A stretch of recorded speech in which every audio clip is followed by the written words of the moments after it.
오늘 말씀은 칠병이어를 통한 가르침입니다. 우리가 칠병이어 많이 익숙한 것 같으면서도 막 깊게 물어봤을 때 잘 모르는 게 칠병이어의 사건인데 같이 칠병이어에 대해서 다시 한번 보기 원합니다. 오늘 본문은 예수님께서 떡 7개와 물고기 2마리로 4천 명을 먹이신 기적의 사건을 기록하고 있습니다. 예수님께서는 당시의 종교 지도자들과 논쟁 이후에 이방 지역을 다니시면서 이방인들에게 많은 능력을 행하셨어요. 그러한 기적들을 통하여 아직 이방인들을 위한 온전한 때가 되지는 않았지만 예수님을 통해 임하는 복음의 능력과 은혜가 이제 혈통적이거나 민족적인 의미의 이스라엘을 넘어서 믿음이 있는 모든 사람들에게 임하는 것을 미리 보여주셨습니다. 오늘 본문도 역시 이방 지역에서 행한 기적들 가운데 하나입니다. 우리 1, 2절 같이 보도록 하겠습니다. 1, 2절 같이 읽겠습니다. 시작. 그 무렵에 또 큰 무리가 있어 먹을 것이 없는지라 예수께서 제자들을 불러 이르시되 내가 무리를 불쌍히 여기노라. 그들이 나와 함께 있은지 이미 사흘이 지났으나 먹을 것이 없도다. 아멘. 오늘 본문의 시간적 배경은 무엇이냐면 1절에 맨 처음에 뭐라고 나와 있죠? 그 무렵에 라고 나와 있어요. 그 무렵에. 그 무렵이 어떤 때일까? 이것은 예수님께서 기가 멀고 말이 어눌한 사람을 고치신 사건과 오늘 본문의 사건이 시간적으로나 장소적으로 연결되어 있음을 알려주기 위해서 그 무렵에 라고 말씀하신 거예요. 그러니까 8장이 시작됐는데 그 앞쪽에 7장 마지막 절에 있는 거와 연결했다는 거죠. 그럼 7장 36절과 37절과 연결이 되는데 제가 36절, 37절 제가 읽겠습니다. 예수께서 그들에게 경고하사 아무에게도 이르지 말라 하시되 경고하실수록 그들이 더욱 널리 전파하니 사람들이 심히 놀라 이르되 그가 모든 것을 잘하였도다. 못 듣는 사람도 듣게 하고 말 못하는 사람도 말하게 한다 하니라. 아멘. 그 무렵에 어떤 시기냐? 예수님께서 병을 고치셨어요. 그래서 이제 예수님께서 경고해서 아무에게도 이르지 말라고 했는데 경고하실수록 그들이 더욱 널리 전파할 수밖에 없었던 거예요. 왜냐하면 너무 심히 놀랄 수밖에 없는 예수님의 행적을 보면서 더욱더 널리 전했고, 그리고 무엇이라도 하나라도 더 듣기 원하고 자기의 병든 것을 고치기 위해서 더욱더 나왔다는 거죠. 여기서 할 수 있는 사실 다시 무엇이죠? 많은 사람이 예수님께 찾아왔다는 거예요. 또한 자기도 치료를 받을 수 있을까요? 많은 병자가 찾아왔다는 것입니다. 그런데 그들은 제대로 먹지도 못하였지만 예수님께 행하신 놀라운 기적을 보고 예수님의 말씀을 들으면서 예수님께 매료되어 3일 동안이나 예수님을 따라다녔다는 거예요. 많은 사람이 몰렸는데 예수님께 조금이라도 더 듣고 예수님을 조금이라도 더 보기 위해서 3일 동안 따라다녔다는 거예요. 이제 집으로 돌아갈 때가 되었습니다. 이때 예수님께서는 자기를 따라다니는 무리들을 보고 불쌍한 마음이 있었어요. 왜냐하면 그들의 상태를 보면 이대로 집에 보내면 도중에 기진맥진할 것 같았기 때문입니다. 이 말씀이 3절에 나와 있죠. 3절 다 같이 읽도록 하겠습니다. 시작. 만일 내가 그들을 굶겨 집으로 보내면 길에서 기진하리라. 그 중에서 멀리 온 사람들도 있느니라. 아멘. 아무리 놀라운 능력을 기적을 체험하고도 말씀을 들어서 주님의 은혜를 체험했어도 가장 중요한 건 뭐죠? 진리를 깨달아도 먹지 않고는 살 수 없는 것이 창조의 능력인 거예요. 내 마음에 막 영적으로 능력이 막 하고 막 무엇인가 많이 들었어도 중요한 건 뭐죠? 먹어야 된다는 거죠. 먹지 않으면 죽는다는 게 창조의 섭리라는 거예요. 그런데 제자들의 반응은 어땠을까요? 4절입니다. 제가 읽겠습니다. 제자들이 대답하되 이 광야 어디서 떡을 얻어 이 사람들로 배부르게 할 수 있으리까? 아멘. 제자들은 그들을 먹이는 것에 대해서 되게 회의적인 반응을 보였어요. 왜 그랬어요? 광야였기 때문이죠. 그렇지만 예수님께서는 제자들에게 너희들에게 있는 것이 무엇이냐라고 되물으셨습니다. 그들이 떡 7개와 물고기 2마리 내어놓자 그것을 가지고 예수님께서 기도했어요. 그러자 어떻게 됐죠? 4천 명이나 되는 사람을 먹이시고 7 광주리가 가득 차게 남기셨다는 거죠. 이러한 기적의 사건들을 보면 과연 이러한 일이 있을 수 있을까라고 생각하는 사람이 있을 수도 있겠어요. 칠병이어, 오병이어도 앞에서 있었지만 그래도 또 보는데도 칠병이어가 가능해? 라고 생각할 수 있겠지만 하나님께서 무에서 유를 또 하늘과 땅 그리고 모든 것을 창조하셨다는 하나님을 믿고 이 본문을 본다면 당연하게 고개를 끄덕이면서 보겠죠. 하지만 그러한 하나님을 믿지 않는 사람이 이 본문을 보게 되면 허무맹랑한 소리일 수 있다는 것입니다. 우리는 이 사건 속에 놀라운 진리가 담겨 있다는 것을 깨달을 수 있고 이 말씀을 통해서 새로운 힘을 얻을 수 있는 것은 우리가 그 전능하신 하나님을 믿고 있을 때 가능한 것이죠. 그러나 만약 그러한 믿음이 없다면 이 본문은 우리에게 아무런 의미가 없을 것입니다. 그러므로 저는 무엇보다 먼저 우리에게 성령께서 역사하셔서 모든 기적을 믿음으로 바라볼 수 있는 은혜가 저와 여러분들에게 간절히 소망합니다. 그럼 오늘 본문에서 무엇을 배울 수 있는가? 저는 이 사건과 앞의 사건과 같이 한번 보기 원하는데요. 여기서 우리가 짚고 넘어가야 할 것은 마가복음 6장 35절에서 44절에 어떤 사건이 있죠? 오병이어의 사건이 있습니다. 오병이어로 5천 명을 먹이신 사건과 오늘 본문의 사건은 같은 사건이 아니라는 거예요. 성경을 막 대충 이렇게 빨리 넘기다 보면 오병이어? 내가 잘못 읽었나? 너무 잠결에 읽었나? 칠병이었던 거 이런 게 아니라 둘은 다른 사건이라는 것입니다. 오늘 본문과 6장에 있는 사건이 서로 다른 사건임을 여러 가지로 확인할 수 있어요. 물론 숫자상으로도 다르지만 오병이어와 칠병이어 그리고 5천 명을 먹이신 것과 4천 명을 먹이신 것 6장에 있는 사건은 이스라엘에게 행하신 기적이고 오늘 본문의 사건은 이방인들에게 행하신 사건입니다. 사건상으로도 6장의 사건은 하루 동안 일어난 사건이고 오늘 본문은 사흘 동안 무리들이 예수님과 함께 광야에서 지냈음을 서술하고 있어요. 더구나 이 두 사건의 시작과 핵심도 서로 다르다는 거예요. 그러니까 다시 한번 말씀드리면 오병이어와 칠병이어는 다른 사건이라는 것입니다. 6장의 오병이어의 기적에서 예수님께서는 이스라엘 백성들의 목자 없는 양과 같은 모습을 불쌍히 여기셨어요. 우리 마가복음 6장 34절 같이 읽도록 하겠습니다. 시작. 예수께서 나오사 큰 무리를 보시고 그 목자 없는 양 같음으로 인하여 불쌍히 여기사 이에 여러 가지로 가르치시더라. 아멘. 예수님께서 여기서 불쌍히 여기신 것이 무엇이죠? 영적인 부분이었어요. 영적인. 목자 없는 양 같은 거예요. 양은 양인데 목자가 없어서 막 자기 마음대로 움직이는 양같이 보였던 것입니다. 그래서 예수님께서는 그들의 영적인 필요를 채우기 위해서 말씀을 가르치셨어요. 아까 방금 전에 읽었던 6장 34절을 보면 말씀을 가르치셨습니다. 그런데 날이 어두워지자 그들의 사정을 아시고 기적을 행하셔서 그들의 필요를 채워주신 게 바로 오병이어 사건인 거죠. 즉 6장에 있는 오병이어 사건에서 예수님께서 불쌍히 여기신 것은 그들의 영적인 부분이고 기적을 통해 먹이신 것은 영적 교훈에 대한 보조적인 수단이었다는 거예요. 하지만 오늘 본문에서는 예수님께서 그들을 먹지 못해 기진하였으므로 불쌍히 여기셨고 그들의 육체적인 필요 그 자체를 위해서 기적을 행하셨다는 것입니다. 그러니까 오병이어는 영혼을 먼저 불쌍히 여기셨는데 가르치다 보니까 배고파 보이는 거예요. 그래서 먹이신 거고 칠병이어는 이들의 갈급함을 해서 3일 동안 막 다니다 보니까 식량이 떨어져서 이제 먹을 게 없어서 기진맥진해 보니까 얘들이 너무 배고프구나 하고서 먹이신 게 주가 되었다는 거예요. 이렇게 두 사건이 서로 다른 사건임에 분명하지만 두 사건의 공통적인 교훈이 있습니다.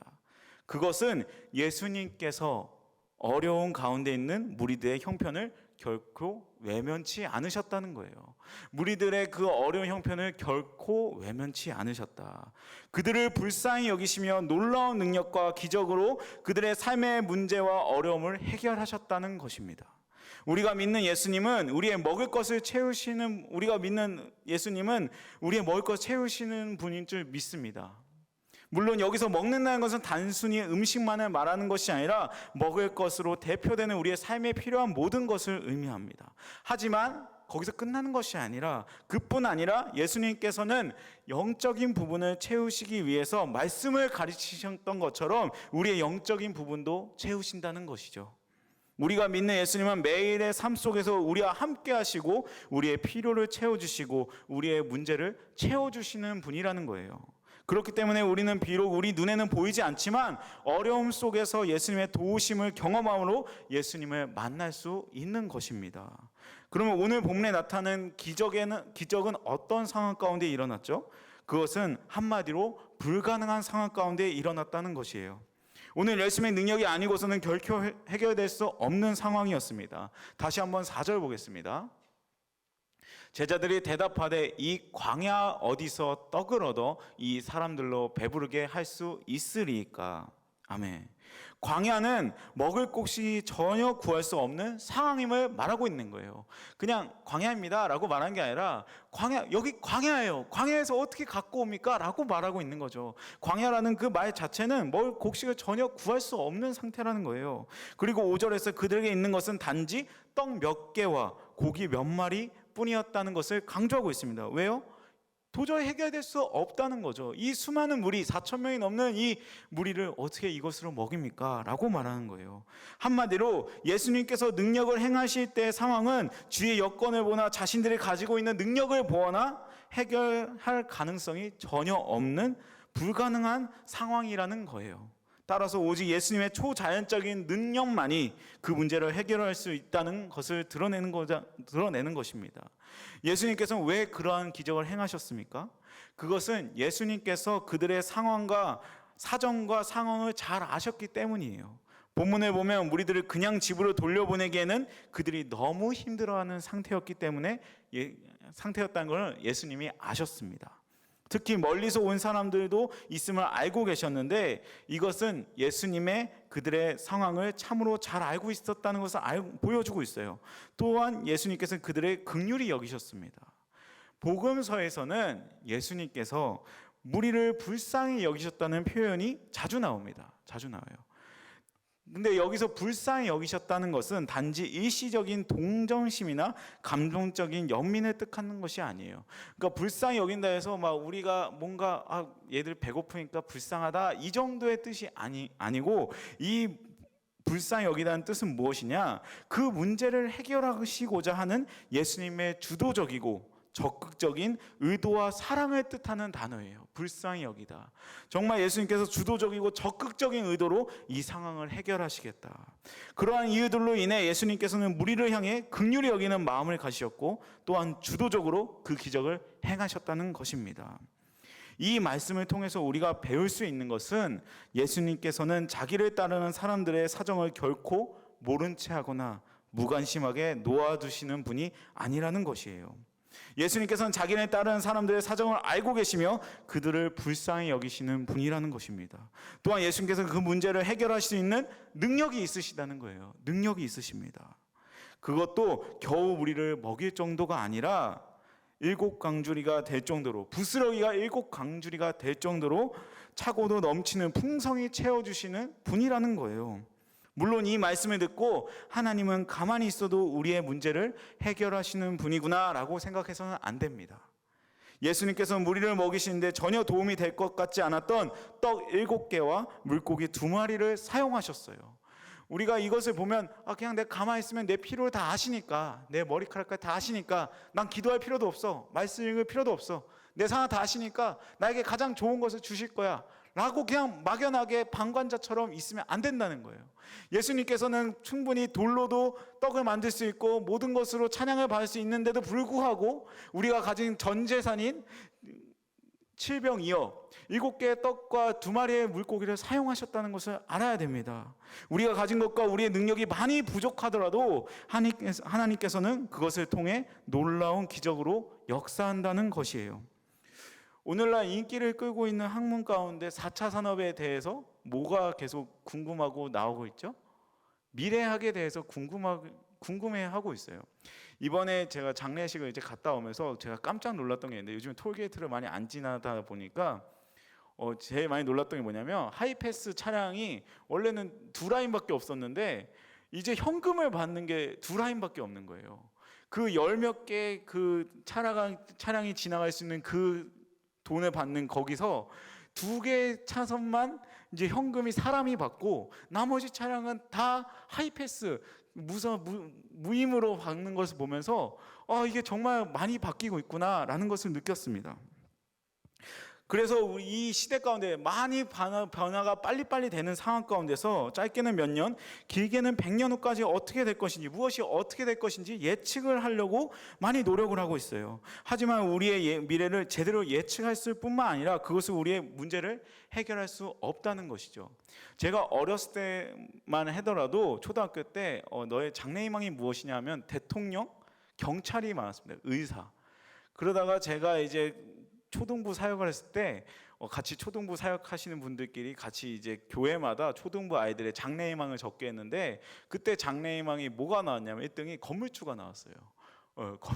그 건물주가 나왔어요. 그때 제가 충격을 엄청 받았어요. 애들이 건물주를 안다고? 이 어린 아이들이? 근데 요즘에는 아이들이 뭘 말하냐면 유튜버를 말하고 있어요. 유튜버. 그리고 유튜버에 대한 대학교에서 과가 만들어진다고 지금 계속 말이 나오고 있습니다. 근데 더 중요한 건 뭐냐면 제가 만났던 아이들과 이 대다수의 아이들을 말했을 때 지금의 너의 장래희망이 뭐니, 꿈이 뭐니? 라고 하면 뭐라고 말할 것 같아요? 대부분의 아이들은 없다고 말합니다. 요즘 시대 가운데는 꿈이 없는 시대에 살고 있어요. 그냥 어떻게 살다 보면 되겠지? 그냥 돈 어느 정도만 벌면 살겠지? 아니면 그냥 그때 되면 생각해보자 라고 하고 꿈이 없는 시대에 살고 있다는 거예요. 이런 예측할 수 없는 상황 가운데 내가 지금 대학교 아이들이 원서를 쓰고 또한 고등학교 애들이 대학교를 고민하고 있는 때도 이 과가 과연 내가 졸업을 했을 때 이 직종이 있을까? 라는 고민 가운데 지금 아이들이 있고, 그리고 이 내가 열심히 공부한 이것이 나중에 쓸모가 있을까라는 그 불안한 가운데 있다는 거예요. 그래서 우리가 계속 예측을 하려고 노력하고 있지만 그 예측이 맞았다 할지라도 문제를 해결할 능력은 우리에게 없고, 그리고 그 예측조차도 언제든지 변할 수 있다는 것입니다. 코로나 바이러스로 인해서 지금 우리가 두려워하는 이 상황 가운데서도 얼마 전까지만 해도 모두 다 끝난 줄 알고 마스크를 다 벗고 다녔어요.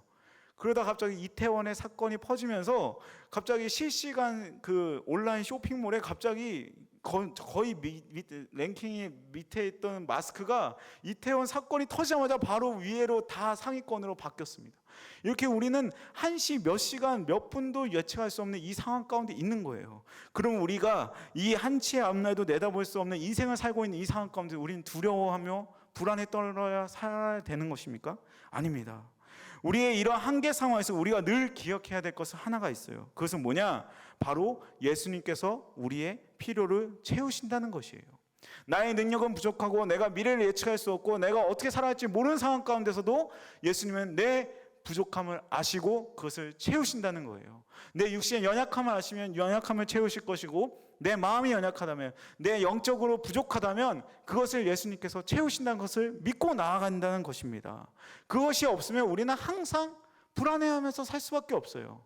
우리가 길을 가든지 어느 곳에 있든지 우리는 불안해하며 살 수밖에 없다는 거죠. 예수님은 결코 자신을 따르는 사람들의 어려움을 외면하는 분이 아니시라는 것을 우리가 믿고 나아가야 된다는 것입니다. 그것을 믿고 나아가야 돼요. 이와 같이 하나님께서 우리의 필요를 채우신다는 믿음이 있으면 우리는 어떠한 환경에서도 낙심하지 않고 좌절하지 않는 것입니다. 이 믿음이 있으면 우리의 앞날에 대해서 두려워하지 않으며 기쁘고 즐겁게 살 수 있을 것입니다. 이러한 믿음이 우리 모두에게 있기를 간절히 바랍니다. 그 다음으로 11절과 12절을 보겠습니다. 먼저 복음서를 보면 그들이 예수님께 도전하고 문제 삼았던 것을 크게 두 가지였어요. 무엇이냐?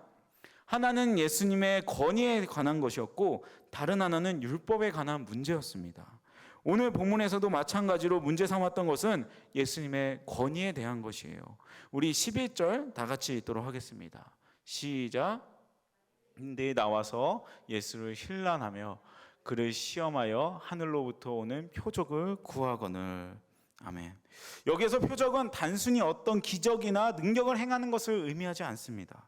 이미 그들은 예수님께서 병을 고치고 귀신을 쫓아내면서 여러 가지 놀라운 기적과 능력을 행하는 것을 보았어요. 그런데 왜 갑자기 또 보이라고 하는 걸까요? 그들의 그런 것을 요구하지 않았습니다. 여기서 표적은 우리말로 하면 증거라고 표현하는 것이 더욱 적절한 것 같아요. 증거. 그들은 예수님의 신적 권위가 더욱 확연히 드러날 수 있는 다른 증거를 보여달라는 거죠. 너의 그 권위를 증거할 증거를 보여줘. 너의 그 권위를 보여줄. 그렇지만 그러한 증거를 요구하는 그들의 의도는 순수하지 못했습니다. 그들은 이제까지 계속 예수님을 강하게 비난했던 사람들이며 표적을 보여달라는 것도 예수님의 꼬투리를 잡기 위해서였어요. 예수님이 이러한 사람의 완악함을 보시고 탄식하셨습니다. 12절입니다. 제가 읽겠습니다. 예수께서 마음속으로 깊이 탄식하시며 이르시되 어찌하여 이 세대가 표적을 구하느냐. 내가 진실로 너에게 이르노니 이 세대의 표적을 주지 아니하리라 하시고. 아멘. 예수님은 그들을 이 세대라고 말씀하셨어요. 이렇게 말씀하신 것은 단순히 바리새인들만의 예수님께 대적한 것이 아니라 당시의 지도자들인 사두개인과 친로마 세력의 헤롯 당 등 포함한 대부분의 사람들이 예수님을 대적하고 거부하였기 때문입니다. 그래서 예수님께서는 그 세대 전체를 보고 탄식하신 거예요. 물론 그 자리에게는 아무 표적도 보여주지 않으셨어요. 아무 증거도 보여주지 않으셨습니다. 하나님께서는 사람들이 원한다고 해서 아무 때나 기적을 행하시지 않으세요.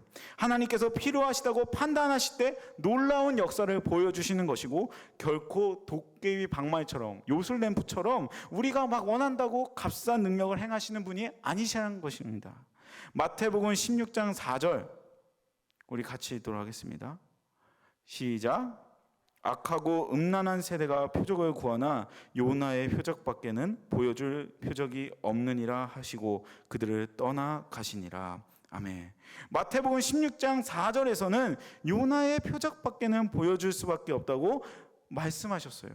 뭐예요? 예수님께서는 그들에게 보여줄 수 있는 최고의 표적은 십자가와 부활임을 말씀하고 있는 겁니다. 십자가와 부활.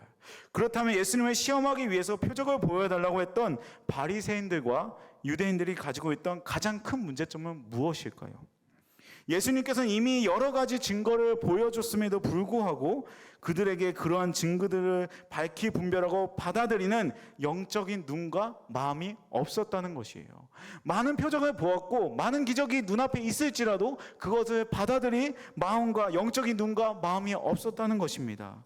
세례 요한이 옥중에서 제자들을 예수님께 보내어서 오실 그이가 당신이니까 하고 물었을 때 예수님께서 그들에게 무엇이라고 말씀하셨죠? 마태복음 11장 5절입니다. 제가 읽겠습니다. 맹인이 보며 못 걷는 사람이 걸으며 나병 환자가 깨끗함을 받으며 못 듣는 자가 들으며 죽은 자가 살아나며 가난한 자에게 복음이 전파된다 하라. 아멘. 예수님께서 이렇게 말씀하신 것은 이러한 표적들이 예수님이 메시아 되심을 충분히 증거한다는 것을 의미해요.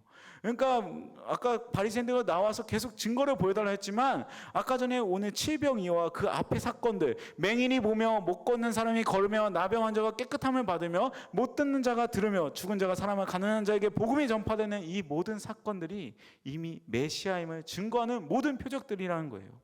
그러나 그들은 영적인 눈과 마음이 닫혀있기 때문에 예수님께서 행하신 여러 기적 속에서 예수님의 신성과 메시아 되심을 깨닫지 못한 채 오히려 그것들을 마귀로부터 온 것이라고 주장하였어요.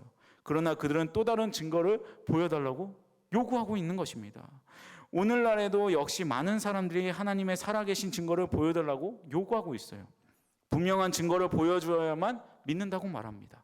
이와 관련해 저는 크게 여러 가지 관점에서 증거를 보여줄 수 있지만 특별 은총과 일반 은총 가운데서 먼저 우리 하나님께 창조하신 사랑과 자연을 통해서 창조주 하나님을 발견할 수 있어요.